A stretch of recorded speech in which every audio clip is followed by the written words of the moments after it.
بسم الله الرحمن الرحيم.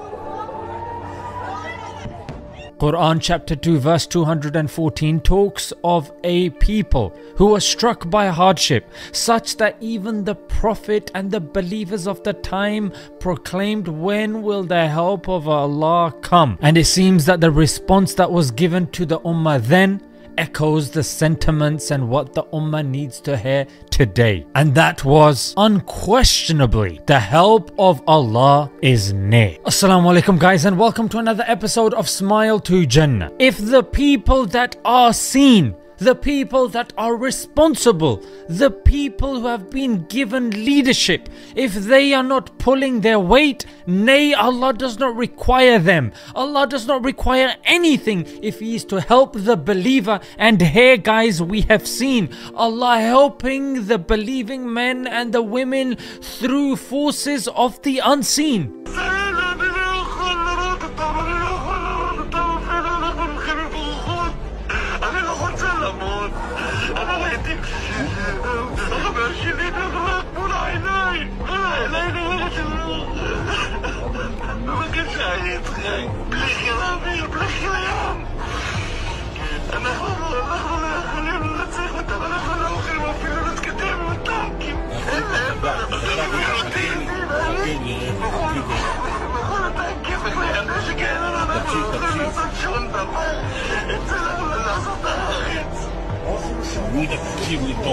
תקשיב לי טוב ותדגע. תרגיע אותי בבקשה, אני צריך, אתה לא רואה מה שאני רואה.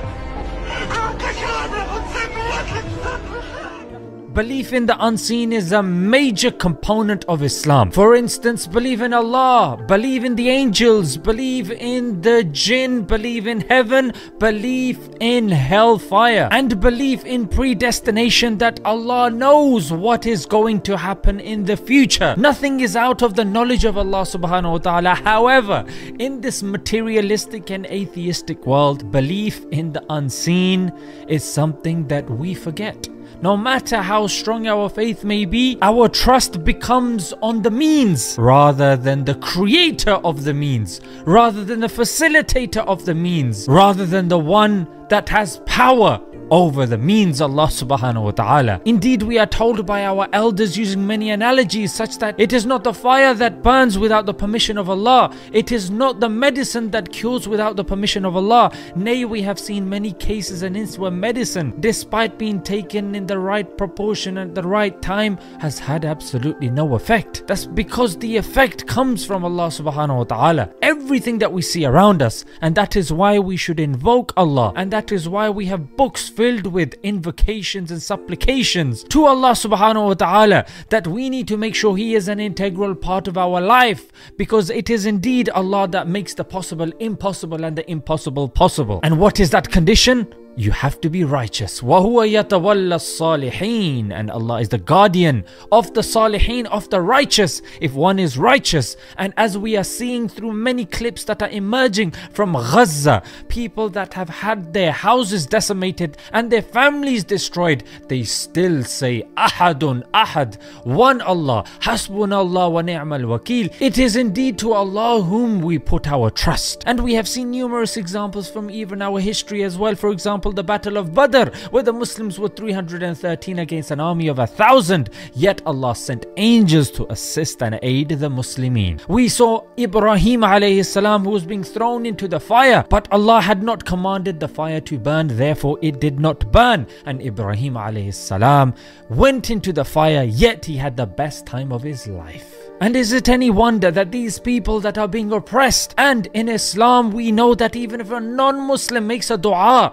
against the Muslim oppressor, Indeed, Allah will hear and aid even the non-believer against the believer.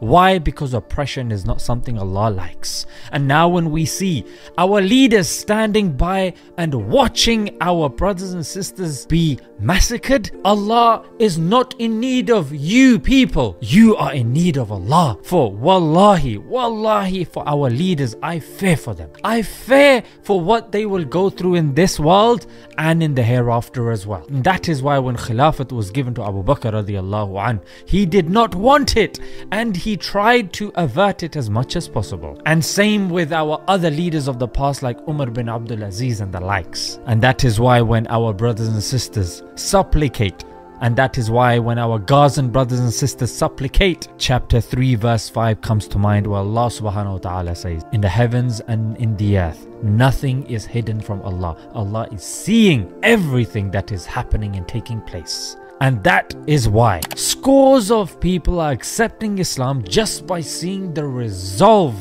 of our Gazan brothers and sisters. And as for the Israelis who have become blind with rage and hatred, who are carpet bombing the Palestinians, it reminds me of a quote that says, they have set out to change their fate, but they are only sealing it. For naturally they won't be able to kill everybody, and those that survive will be joining the very force, Hamas, that they want to vanquish. Because anybody at that time that sees their family from being murdered, you can literally take a pen and wipe out the rest of their life and just write warrior. That person, now they have no life, they have no aim other than fighting and avenging the memory of their family. Let's leave it there, guys. Until next time, Assalamu alaikum.